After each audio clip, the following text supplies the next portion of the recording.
সাহাবী যাইয়া তার বাড়িতে মেহমান হয়েছে তার আমল দেখার জন্য। 3 দিন পর্যন্ত দেখে তার আমলের ভিতরে তেমন কোনো পার্থক্য নাই। এশার নামাজ পড়ার পরই খাওয়া দাওয়ার পরে আল্লাহুম্মা বিইসমিকা আমুতু ওয়া আহইয়া বইলে ঘুমিয়ে যায়। আবার যখন সুবহ সাদেক হয় আলহামদুলিল্লাহিল্লাযী আহইয়ানা বা'দা মা আমাতানা ওয়া ইলাইহিন নুশুর, এই টেবিলে উঠে যায়। ব্যতিক্রম তেমন কোনো আমল নেই।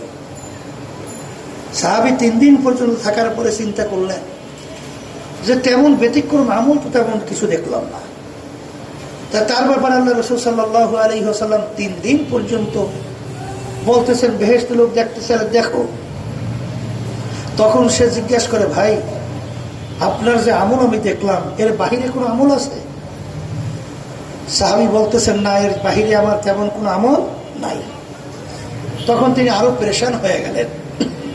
এক পর্যায়ে সাহাবী যখন রওনা করলেন তখন এই আল্লাহর বান্দা ডাক দিয়ে বলতেছেন, ভাই আমার আরেকটা আমল আছে, সেই আমলটা হলো আমার কলবটা একেবারে ঝকঝকে পরিষ্কার।